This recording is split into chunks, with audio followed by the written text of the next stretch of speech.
دوستو یاد رکھنا، تگڑا اور مضبوط جوان پتہ کون ہوتا ہے؟ جس کی نظریں پوری طرح اس کے کنٹرول میں ہوں۔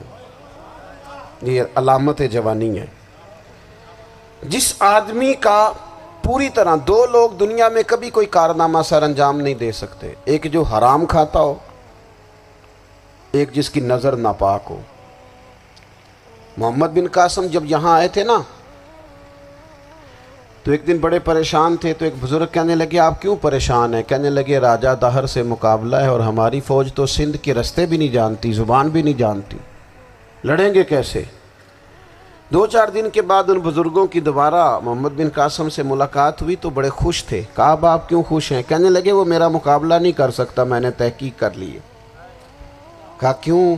کہنے لگے نظر کا گندہ ہے، اور جو نظر کے گندے ہوتے ہیں وہ میدانوں میں ٹھہرا نہیں کرتے۔ میدان کے لیے نکلنے کے لیے پاک جوانی کی ضرورت ہوتی، تطہیر مزاج ہونا ضروری ہوتا ہے، پاکیزہ افکار اور سچی اور سچی ستھری سوچوں کا ہونا ضروری ہوتا ہے۔ اس لیے فرمایا کہ میرا مقابلہ نہیں کر سکتا۔ حضرت عبداللہ ابن حذافہ کمرے میں تھے، تو وزیر کی بیٹی اندر سجی سنوری پہنچ گئی۔ جیسے ہی آپ نے اس کفر کی چال کو دیکھا تو تیمم کر کے نفل شروع کیے۔ وہ ساری رات بیٹھی رہی، رب کا بندہ ساری رات عبادت کرتا رہا۔ عبادت بڑا سہارا ہے، مصلی بڑا سہارا ہے اللہ کے بندوں۔ صبح دروازہ کھولا، وزیر نے اپنی بچی سے پوچھنا چاہتا تھا رزلٹ کیا نکلا، تو وہ کہنے لگی پیچھے ہٹ جا، اب تیرا میرا تعلق کوئی نہیں، میں نے نبی پاک کا کلمہ پڑھ لیا۔ اس نے کہا میں نے بھی زمانہ دیکھا ہے، پر یہ کیا لوگ ہیں، کستوری کے بنے ہوئے، سندل سے دھلے ہوئے، کہ میں ساری رات کمرے میں رہی اور 100 اور 1000 آدمی جس جوان کا مقابلہ نہ کر سکے، اتنا طاقتور جوان کمرے میں رہا اور اس نے نظر اٹھا کے نہ دیکھا۔ او کچا رنگ للاری والا جڑا چڑھدا تے لیندا رہندا ہے، اے عشق تیرے دا رنگ محمد چڑھیا پھر نہیں لیندا۔ میں کہا ایک دفعہ نظر اٹھا کے نہیں دیکھا، کمال ہو گئی۔ اتنے بڑے لوگ، اتنی بڑی سعادت مندی، فیروز بختی، معاملہ فہمی حد ہو گئی۔ اللہ اکبر۔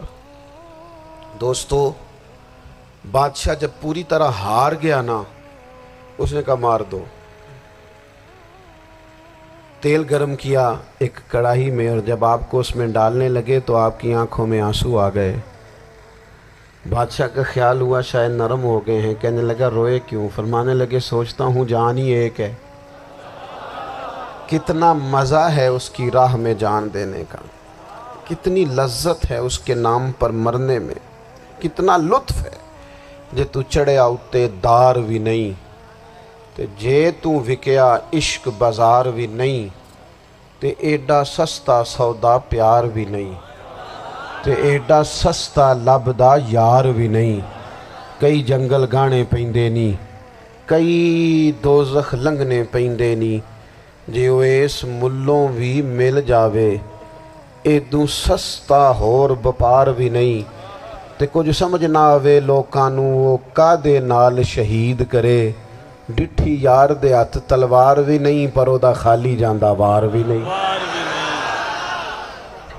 کہنے لگے ایک جان ہے نا، تو دل کرتا ہے ہزاروں ہوتی تو ایک ایک کر کے محبوب کے نام پہ قربان کرتا، جب میرے پاس ہے ہی ایک، کروں کیا؟ حضرت عبداللہ ابن حذافہ رضی اللہ تعالیٰ عنہ جب روئے اور بادشاہ نے یہ بات سنی، تو بادشاہ اٹھ کے کھڑا ہو گیا، سارے وزیروں مشیروں کو کہنے لگا تم نے کہا تھا نا بندہ ضائع کرنے والا نہیں، یہ بھی ضائع کرنے والا نہیں۔ کہنے لگا میرا ماتھا چومو، تم جیسے لوگوں کو قتل نہیں کرنا چاہیے، آزاد کرنا چاہیے۔ عزیز اپنی زندگی سے نا یہ بہت زیادہ ہرس، ہوس، طمع، اور یہ کسی بات کی بھی ہو، ہرس صرف پیسوں کی نہیں ہوتی ہے، شہرت کی بھی ہوتی ہے، یہ بیماری انسان کو اقتدار کی بھی ہوتی ہے، تعریف کی بھی بیماری ہوتی ہے، یہ سارے نقص ہوتے ہیں لوگوں کو، اور معاذ اللہ بعض جبوں کبوں کے اندر بھی ہوتے ہیں، وہاں بھی پنپتے ہیں۔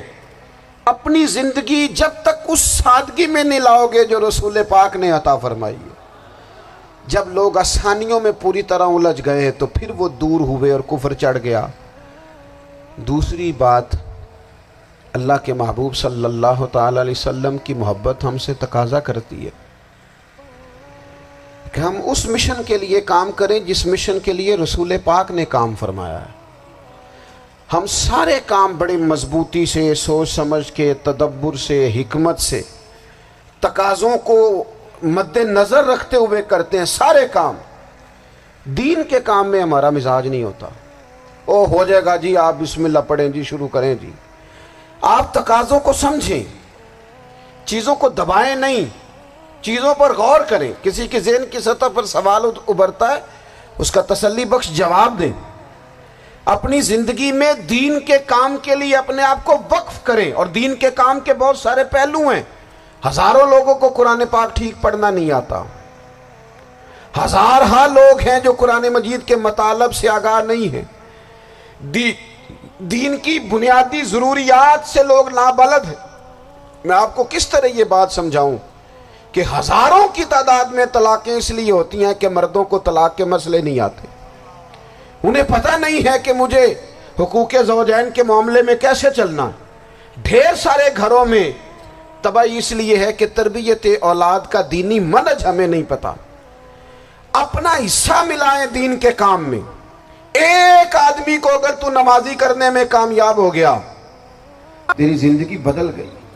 وہ دین بیزار لوگ جو ہمارے بیچ بیٹھ کے ہماری نوجوان نسل کو پگڑی اور داڑھی کا نام لے کے بنیادی طور پر دین سے دور کرتے، ایسے نوجوانوں کو دین کا پیغام محبت دے کر دین کے قریب کرنا ہماری ڈیوٹیوں کا حصہ ہے۔ ہمیں ذمہ داری کا احساس کرنا پڑے گا، ہمیں یہ خاص قدم اٹھانا پڑے گا، توجہ دینی پڑے گی۔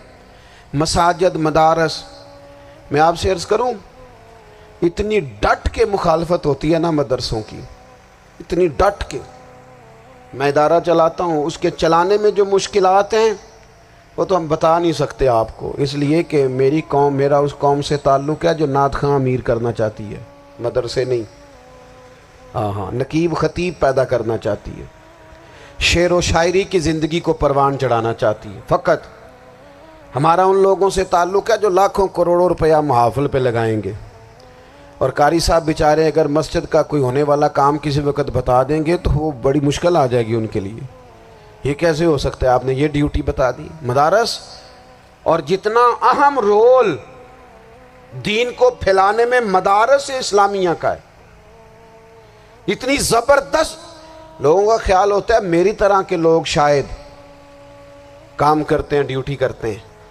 یہ 10-15 لوگ آپ کو نظر آتے ہیں جو آپ کو کہیں میڈیا پر یا ادھر ادھر ڈیوٹی کرتے، مخلص لوگ اپنی جگہ پہ، وہ بھی بڑا ہی کام کر رہے ہیں، جو میڈیا پہ آ کے بھی اخلاص سے اور درد دل سے کو دین کی، ان کی بھی کسی بات کی حوصلہ شکنی نہیں۔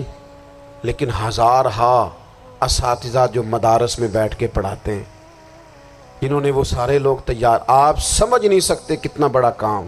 حفظ کا استاد جو ہوتا ہے نا، اس کی ڈیوٹی 24 گھنٹے ہوتی ہے، فجر سے پہلے، اور اس نے بچوں کو اٹھانا۔ تنخواہ تو ہم انہیں دینا نہیں نہ چاہتے جی، تنخواہ نہیں دی انہوں نے، ہمیں مولوی امیر نہ ہو جانا۔